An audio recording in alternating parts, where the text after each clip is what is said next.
ఆంధ్రప్రదేశ్ నూతన డీజీపీగా నియమితులైన హరీష్ కుమార్ గుప్తా ఈ నెల 31న పదవి విరమణ చేయనున్న ప్రస్తుత డీజీపీ సిహెచ్ ద్వారకా తిరుమలరావు దావోస్లో నిర్వహిస్తున్న ప్రపంచ ఆర్థిక సదస్సులో మైక్రోసాఫ్ట్ వ్యవస్థాపకుడు బిల్ గేట్స్తో భేటీ అయిన ఆంధ్రప్రదేశ్ సీఎం చంద్రబాబు నాయుడు.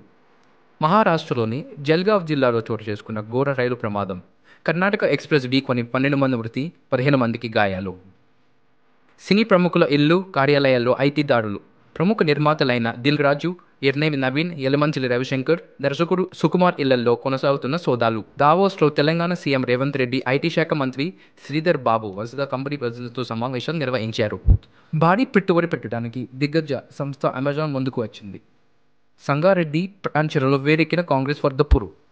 ముఖ్యమంత్రికి అనుకూలంగా, ఎమ్మెల్యేకు వ్యతిరేకంగా నినాదాలు చేస్తూ పరస్పర దాడులకు పాల్పడిన కాంగ్రెస్ కార్యకర్తలు.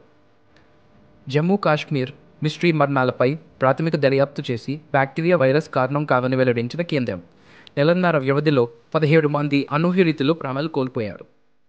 మరో ఘనత సొంతం చేసుకున్న ప్రపంచ చెస్ ఛాంపియన్ దోమరాజు గుకేష్. నెదర్లాండ్స్లో జరుగుతున్న టాటా స్టీల్ చెస్ టోర్నమెంట్లో 2వ విజయాన్ని నమోదు చేసుకుని ఫీడే ప్రపంచ ర్యాంకులో 4వ స్థానాన్ని ఎగబాకిన గుకేష్.